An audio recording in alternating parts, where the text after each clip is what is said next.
All right, Tom, first to you. You've had Paul Newman, Val You too. Kilmer, Emilio Estevez, a list of actors that have played Billy the Kid. Did you have any reservations playing the iconic character like this? Wow, no pressure, Ricky. Yeah.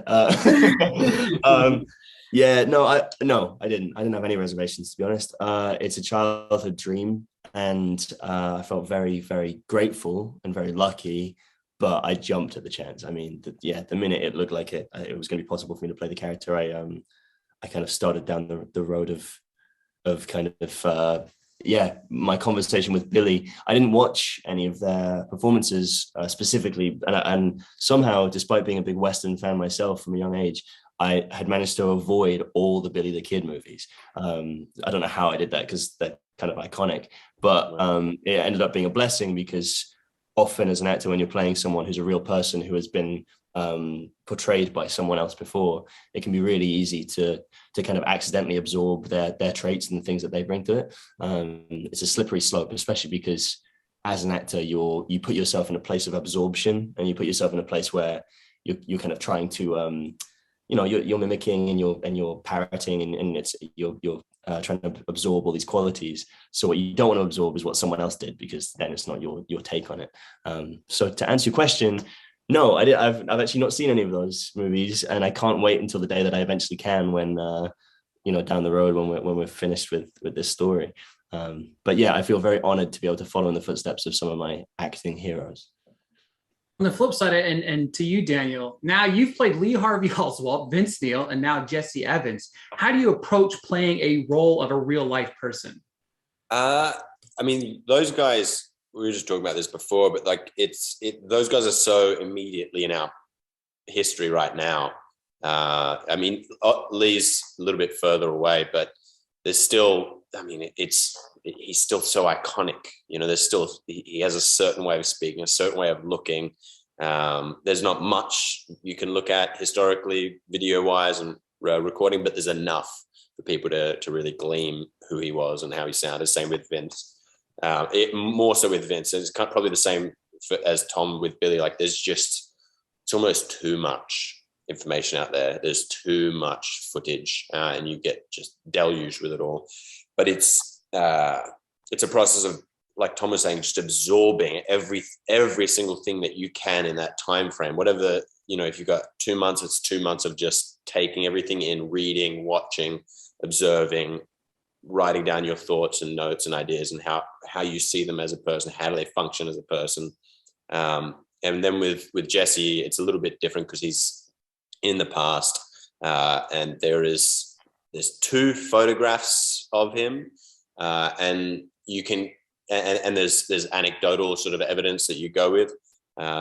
He was sort of a scrappy barroom brawler, and I loved that about him. Like there's a photo of him with 2 other cowboys, and out of the 3 of them, he's kind of the dirtiest of them. Like he's got his 4-day-old beard and whatever, and he's got, you can see he's still got hay and dirt on his jacket, and he's just got, but there's also you pick up so much. Like there's a certain and maybe this is projection, but like there's a sense of humor and a certain charisma and confidence in just a simple photograph of a person, and that's definitely what I got from looking at some of the images that we have left of Jesse.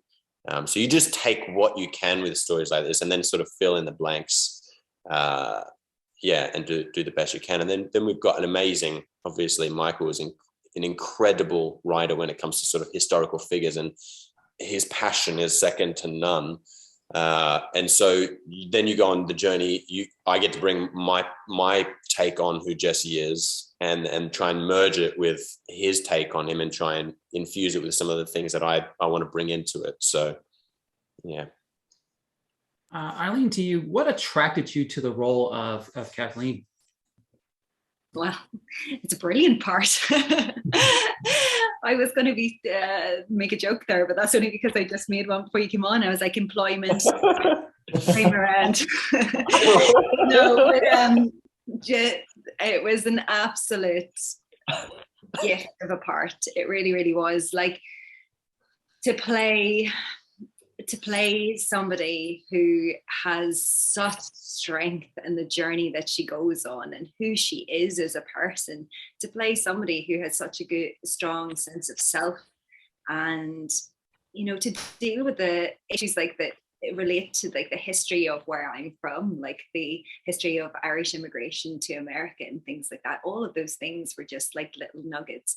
But fundamentally, like when I read the script and I read these scenes and the compassion of the character and the relationship that she had between like her sons and her husband, Paddy, and his illness and things. Like when I first auditioned for the part, I just had the first episode, and I had never felt so connected to a Western before, or felt like I really understood these people. And it seems so silly now when you think of it, because of course they're going to be extremely relatable to you or me. It just felt other before, and suddenly it felt very, very present.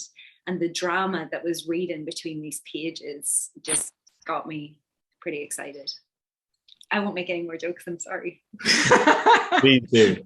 No, please. I was gonna say y'all probably doing these like all day. You guys need the jokes, right? You know? I don't know if I'll be able to keep going if you make another joke. It would just be laughter for the rest of the interview. Tom, to you, the horseback riding, the quick draws with the gun. How did you kind of prepare for that aspect of this role? Oh, none of it was me. No, I'm kidding. Eileen, you've started us off now. I'm sorry. You've opened the floodgates. No, actually, we were very lucky that, there was a kind of a boot camp at the beginning where we were thrown in at the deep end and had to learn very quickly. I don't have a great history with riding. I learned when I was very young and rode a few times and fell off once, and then I didn't want to do it again. Proverbially, literally didn't get back on the horse. But then when I got the job and the part of Billy, it was the first thing I knew I had to do, because it is such a staple of his life. It changes the way you walk. It changes the way you move with certain energy. And I knew that with someone who spends half their day on a horse, it shifts your like gravitational center. And for me, that was like a big part of finding his personhood and his body and who he is. And it took me a long time to stop walking like a cowboy after we finished. I walking down the streets of New York with a bit of a limp and a swing in my hips. But yeah, I loved it. I mean, it's such a privilege to be able to play a part where you get to physically learn new skills. I love that part of what I do. And for me, it brought me a lot closer to him. And all these skills are things that he didn't do them for fun. They were survival mechanisms. They were things that he had to do in order to survive a very brutal world that he lived in. So, yes, there were flourishes because, the spinning of the gun kind of comes from him trying to be a quick drawer. And then he gets to be a quick drawer. And it's like, well, how much further can I take this? And there's stories about him like throwing a carbine, a rifle in the air and catching it with one hand and spinning it and then cocking it, which I'm yet to learn how to do. But just wait for season 3 and I'll have it down. But yeah, he's a survivor, and through that he learns all these skills to get by in this world. And that for me, that was the best way of connecting with who he was. Perfect. Thank you guys so much for your time today. I really enjoyed the show, and thank you guys. Thank you for your time. Thank you so much. Thanks, Vicky. Keep the jokes flooded in, guys. Oh, Have a great day, guys. Thank you.